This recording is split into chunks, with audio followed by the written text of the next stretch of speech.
Today we're watching Exposing the Dark Money Controlling Sports. The elephant in the room is this tanking situation. The Utah Jazz resting star players for an entire fourth quarter of a game that they were actually leading. It's an embarrassment. It's horrible. Everyone keeps arguing about why teams aren't trying hard enough to win. For decades, owners chased championships. Losing didn't just hurt the team, it hurt their owner's reputation in their city. But something is changing. The people buying teams and what they want from them is different now. Now, teams are treated like Wall Street investments, and if the goal is maximizing the money you make, winning doesn't always matter the way it used to. But the real question is, why have owners become comfortable losing? Because today, many owners don't actually need to win to make money, and that question leads straight to private equity. Today, nearly 2/3 of the NBA, more than half of Major League Baseball, nearly 1/3 of the NFL and NHL, and half of MLS has a connection to private equity. In just 2024 alone, private equity deals in sports hit $31.6 billion. So why are billionaire team owners, who are already people with enormous amounts of money, bringing these firms into sports? But first, what is private equity? They're investment firms that pool money from wealthy people and institutions and take control of companies. Private equity firms might purchase anything from a basketball team to a restaurant to a newspaper. The goal is to grow these businesses quickly, often by cutting costs and restructuring. Because private equity firms often aren't traded on the stock market, these decisions are made in private. The goal is to make as much money as possible to sell what they bought. Private equity has quietly reshaped huge parts of the American economy. Retail chains like Toys R Us collapsed under massive debt, hospitals and nursing homes have been bought and restructured, and local newspapers have been hollowed out. Even rent has gone up because of private equity. Hey, nah, fuck all that. Rent? Nah. Now we all got beat. You know, Toys R Us? Fuck Toys R Us. Hospitals and shit? I get it, you feel me? Rent? Now you're doing too much. The model isn't always destructive, sometimes it works, but the goal is always the same. Buy something, change it, and eventually sell it for more money. So how are they coming into sports now? In order to understand that, we need to understand how these deals work. And one of the clearest examples of that is the recent sale of the Boston Celtics. Private equity is how Bill Chisholm, the new owner of the Boston Celtics, made all of his money. And in August 2025, he bought his favorite childhood team. That's the fairy tale version of the story. But this is the part that most people missed. Chisholm didn't actually buy the team alone. He couldn't. He didn't have enough money by himself. So to pull it off, he needed over $1 billion in help from one of the most powerful private equity firms in the world, Sixth Street. On paper, Sixth Street only owns part of the team. But according to sources close to the Celtics and with Sixth Street, the private equity firm has a lot more power than they're admitting publicly. Even though Sixth Street isn't listed as the new owner of the team, the influence they have over the team is enormous, but it's quiet. This is how it looks on the surface. Chisholm is the face of the franchise. With Groesbeck, the previous owner stayed on in an advisory role, and Sixth Street was just a financial partner, hands off. But behind the scenes, the power dynamic is different. According to multiple sources close to the Celtics, this was the timeline. Step 1, Chisholm approached Sixth Street to partner on a bid for the Celtics. Okay. Step 2, Sixth Street puts in more money than Chisholm, a structure that violated the NBA's rules on how much private equity can own for an NBA team. Step 3, despite that, the Celtics publicly announced the sale anyway, with Chisholm as the lead buyer, even though he had less money in the sale than Sixth Street. And step 4, that public announcement helped Chisholm raise money from other investors, allowing him to reduce Sixth Street's percentage after the fact and bring the deal into compliance with the NBA's rules on private equity. So while the NBA was eventually able to get Chisholm and the Celtics to comply with their rules around private equity, the power dynamic was already set. Chisholm could not have bought the Celtics without the help of private equity. And both sides know this. I talked to a source close to Sixth Street who said that part of the reason why they went in on this deal with Bill Chisholm is because they'd had a relationship with him outside of sports. They knew him and they trusted him and they wanted him, because he was a Celtics fan, to be the face of the sale and be the face of the ownership group for the new Boston Celtics, owned in part by the private equity firm. Wow. It's like how the US installs other people in power in other countries just so they can take over. They're using tactics of war to make sure that their money is forever long. relationship gives 6th Street a lot of power over Chisholm and the Celtics. And because of that, there's a catch in the ownership structure of how this deal was made. 6th Street negotiated what's called a preferred share, a special kind of equity within the team that guarantees that the private equity firm gets their money back first if anything goes wrong. If the Celtics lose value, 6th Street still gets all of their money back. If the other owners lose money on the Celtics, 6th Street doesn't lose any of it. In a traditional team structure, power equates ownership percentage. If you own 30%, you get 30% of the vote. But preferred shares break that logic. 6th Street could own 10% or 15%, but they would have way more influence than that percentage indicates. So while the Celtics want you to believe that Bill Chisholm is the most powerful person in the organization, the actual power structure centers around the private equity firm 6th Street. I reached out to representatives for both the Celtics and 6th Street, and both did not respond to requests for comment. Of course, they're not gonna admit it to you, a YouTuber. Private equity firms acted like quiet investors. They just stayed in the corner, they provided some cash, but they didn't have any say in how the team was run on a day-to-day basis. Preferred shares are like a cheat code for 6th Street. They get all of the potential upside, all of the potential money that the team might make in the future. Oh my God. And when someone controls the only pipeline to more cash, it means they have a pipeline to power. And this power structure quietly shaped one of the most pivotal decisions in recent Celtics history. Holding on to both Drew Holiday and Kristaps Porzingis would have meant paying additional fees for exceeding the luxury tax threshold.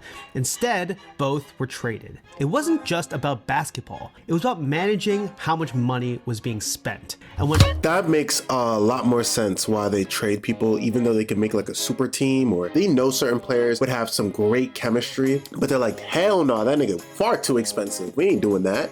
private equity is involved, how much money is being spent often matters just as much as constructing a winning roster. And this isn't just happening in Boston. In 2021, 6th Street bought a stake in the San Antonio Spurs.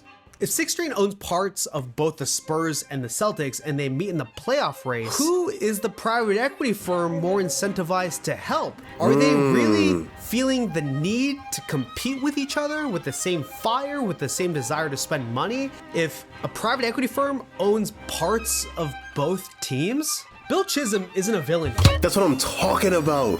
They're making you lose your parlays. They're plotting on your parlays. Remember that. There's no reason to doubt his fandom, and by all accounts, he's a real his wife? Celtics fan. He just also happens to be the perfect owner for this new era. He's low profile and has enough money to dream about owning a team, but not enough cash to make it happen, which makes him perfect for private equity.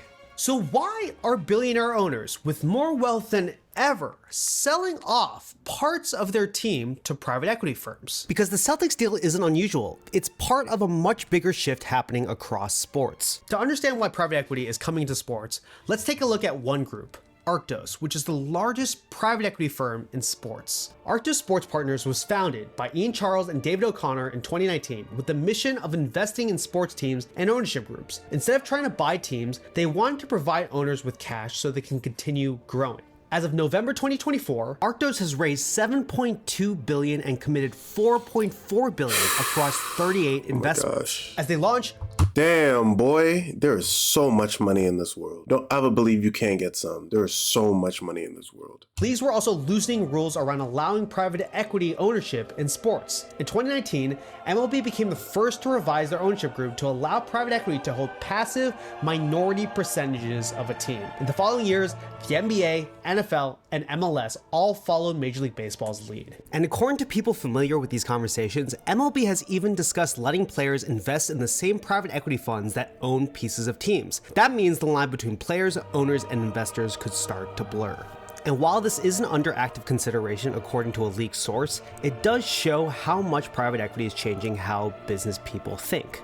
Part of what made this such an attractive business to private equity firms is that sports teams in the United States are uniquely stable compared to sports teams in other countries. But most importantly, these teams increase in value a lot. Between 2002 and 2021, NBA team values increased 1,057%, while the S&P 500 increased 458% in the same time. As streaming platforms like Netflix, Amazon, and YouTube grew, the league saw an opportunity to grow their sports in a similar fashion to the Premier League. They wanted global fans. The more fans there are around the world, the more money a team is worth. And people be going stupid for their teams. Remember when the Eagles won, how Philly acted? Because there's only so many sports teams that someone could possibly buy, the scarcity of those teams make the teams even more valuable. Owning a sports team doesn't necessarily mean you have billions of dollars sitting in the bank. It's a little like owning a house in a neighborhood where prices keep going up. On paper, you might be worth millions more than you were a few years ago, but unless you sell the house, you can't actually spend that money.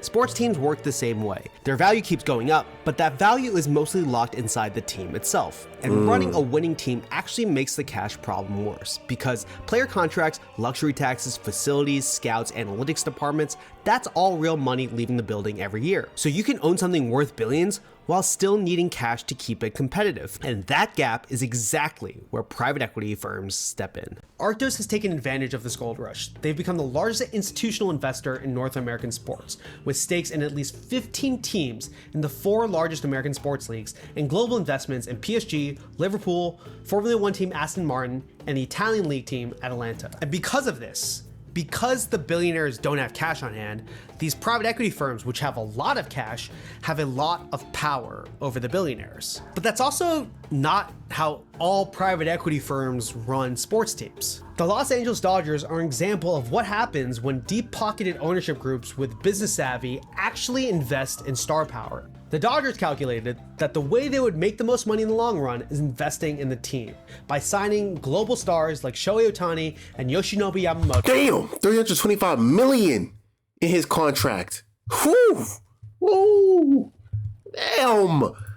And trading for guys like Mookie Betts. They bet that having a team with global stars that wins would attract the biggest fan base possible around the world. And it's working. More than 90% of Japanese tourists who visit Los Angeles now visit Dodger Stadium to see Ohtani and the rest of the Japanese stars. The Dodgers model worked because the owners were ambitious. They had bigger visions than just trying to maximize profits on a year-to-year basis. They had a plan for what it would be like to win, to grow prestige for the Dodgers, and eventually how that would not only increase the value of the franchise, but also grow their global fan base and increase the amount of money they made in the long run. Making as much money on a year-to-year basis hasn't been the priority for the Dodgers because they view the actual payoff coming down the road when potentially the team is sold and the valuation of the franchise goes up because they continue to win championships. How long is that going to take though? Because I know they're worried about their ROI for sure. They're looking at the time frame and when they're going to get that reimbursement on their investment. I'm telling you. And because they continue to win championships, they get more fans from around the world. And Walter hopes that this approach can transfer into another sport after the Guggenheim Group bought the Los Angeles Lakers, where he has multiple executives from the Dodgers now consulting on how to better run the Lakers as an efficient organization. But the history of private equity shows, both inside and outside of sports, that most firms aren't patient enough to pull off what the Dodgers are doing. And that's the problem. There's no rule that forces a private equity firm to spend in the way that the Dodgers are, to pursue winning in the way that the Dodgers are. They might tell fans that they're going to spend money, but are they actually doing it? For decades, the contract in sports between fans and owners were that fans cared and owners spent and players played. But private equity is reshaping that contract between fans, owners, and players. The people with the least emotional investment in the results on the field, the private equity firms, are gaining power right now. And while a lot of this might seem doom and gloom, I think fans are also underestimating the amount of power that they have in this situation. While fans don't get a seat at the table, they do decide where their attention and money goes, and that's power. When fans in Europe opposed the creation of the Super League, an opportunity for the biggest teams in global soccer to join together to create a video game style mega league, fans boycotted games and blocked team buses because they believed it went against the spirit of global football culture. Damn, you see how many motherfuckers are outside? They ain't fucking with none of that. Within 48 hours, that project collapsed. Goes without saying, but should be said, that the project put forward was never going to stand without the support of the fans. When I was reporting the story, multiple team owners told me that fans underestimate how much power they have, and they pointed to the Super League as an example of fans realizing how much pressure they can put on owners if they stand together and they organize together. And private equity isn't going anywhere, so it's going to be important for sports fans to understand how this is influencing the way that teams are constructed and who ends up on the field wearing your team's uniform. Private equity at its best means that your team could turn into the Los Angeles Dodgers. They're going to spend money. They're going to try to win on a year-to-year basis. At its worst, private equity is going to turn your team into Sears or Toys R Us, a jersey that is stripped for parts. Sports is not as simple as it used to be, and private equity is not going away anytime soon. So if you learned something from the story... Bro said you're losing on your parlays because of private equity. That being said, tell me what your guys' thoughts are in the comments below. I love you guys. I appreciate you guys. Like up, sub up, and I'll catch you all in the next one. Grit your teeth and chase your dreams.